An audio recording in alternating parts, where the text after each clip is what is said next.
Now we're back again. This is at Summer Game Fest Play Days, and Steve and I have just had our hands on a horror game from Blumhouse Studios. This is Fear the Spotlight, and I think that was, what would you say, about 20 minutes of a demo? Yep, definitely. Yeah, And 20 minutes. what was your first impression on that one?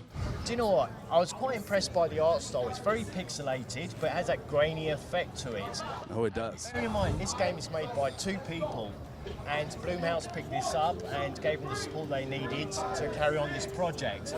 And I have to say, the narrative in this game is amazing with the voice acting. Yes. Straight away, it got me hooked in when you start off with breaking into your school.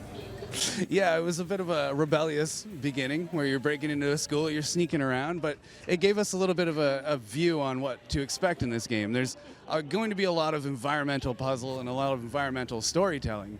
And when you get into that, it plays itself out very quickly in the demo where things go awry, but it's all about the occult, and you're kind of making friends with this girl that kind of brings you into some trouble, I think. And from what I saw, two people making this game is phenomenal.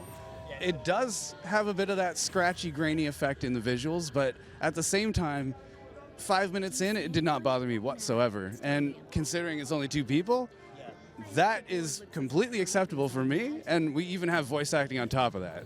Yeah, and what took me more surprised, for the 20 minutes, you get so much of a bit of a backstory, what's happened in school, as there's a bit of a disaster that's happened where a lot of students unfortunately perished. Yeah. And this is where I wanted to play a bit more of the demo because it did get me hooked in. The controls are awesome. I kind of like the way you can move, crouch, move around. Everything in the game it's not detailed in any of the graphics, like any pictures or anything like that, but you get good explanation when you actually click on the item, and you have to find the items to either get into a door, get into an office, to get more clues to find out a bit more of this story. Yeah, and just to keep it moving. There was a lot of things that I saw, and I can kind of predict where it's going, and I want to get my hands on more of this game. It really did kind of work its way into me in the span of 20 minutes, and I'm thinking if this is what Blumhouse has in their sleeve, if this is what we can expect, this is the beginning of a very, very good series of horror games, I believe. Yeah, definitely. I'm with you, and I can't wait to check this out. Absolutely. Well, I'll keep it locked here because we're in Summer Game Fest still, and there's a lot more to see.